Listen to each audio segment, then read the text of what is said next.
elections really be held in the US on November 3?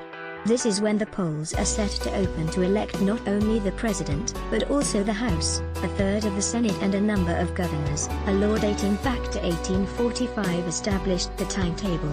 The vote is held on the first Tuesday following the first Monday of November, an odd formula chosen by what was then the Congress of an agrarian country, in order not to disturb the summer harvests and to avoid travel when the cold weather was really starting to bite.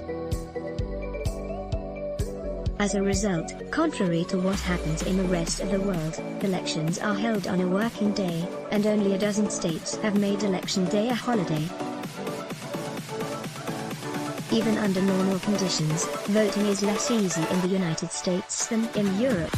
For example, registration on the electoral rolls does not happen automatically. Furthermore, the pandemic came this year, which makes Trump's preferred mass rallies impossible, but also places heavy restrictions on the exercise of the right to vote. This has been seen in recent weeks during the primaries, with lines hundreds of meters long and hours of waiting before being able to access the few polling stations that were left open. Many states allow voting by mail, and some allow early voting, increasing confusion in the electoral processes. However, the real unknown is whether a president with minority support, hated by the majority of Americans but supported by a base of believers whose loyalty nothing seems to diminish, will even allow a vote on November 3. Trump knows very well that at this point Joe Biden enjoys an insurmountable advantage in the voting intentions of Americans. Individual polls vary, but on average 51% of voters are determined to support Biden against 37% supporting the current president. This large advantage is entirely due to the disastrous incompetence with which Trump has managed the COVID-19 pandemic, which on Saturday recorded 75,000 more cases, bringing the total number of dead to over 141,000. But the pandemic could provide the pretext to postpone the elections, or make it so that as few Americans as possible get to vote. The only thing the Republicans can hope for is a low turnout, especially in key states like Ohio, Pennsylvania or Florida.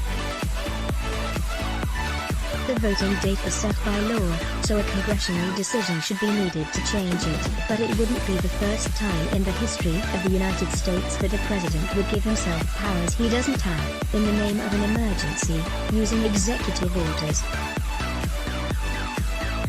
Among Democrats, the suspicion is beginning to circulate that the inaction of the White House and Republican governors in the face of the devastation brought by COVID-19 will be the pretext they will use in November to save a doomed presidency. If the vote were held today, the Democrats would likely win by a large margin. Experts estimate Biden would get from a minimum of 268 electoral votes, out of 270 needed to be elected, to a maximum of 332. As is well known, in the United States the election of the president is accomplished by the Electoral College, a body composed of delegates elected by citizens state by state, a relic of the 1787 Constitution that has a highly distorting effect on the will of the people today. In the 12 presidential elections of the last half-century, 4 times the margin between the two candidates was less than 3%.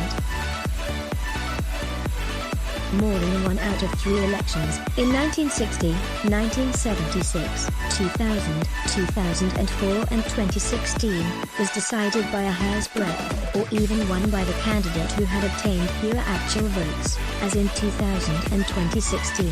These imbalances, as we know, work to the advantage of rural states and the Republicans. It is no coincidence that both George W.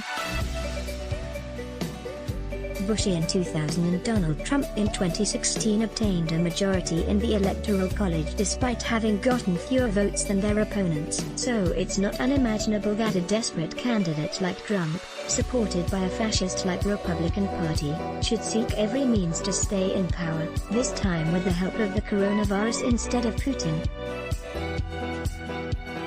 To this one must add the fact that pollsters tend to underestimate Trump's electoral strength.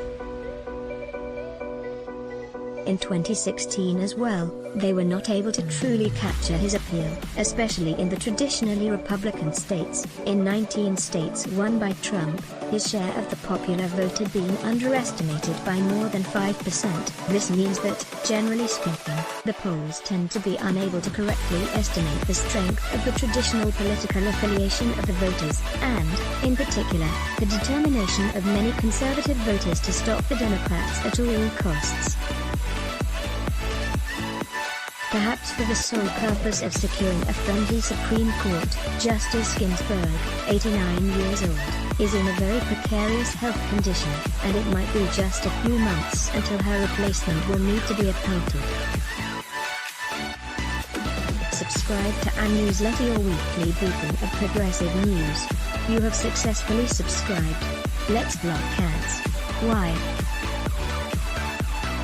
Show your love for him. Click the link in description. Thanks for watching.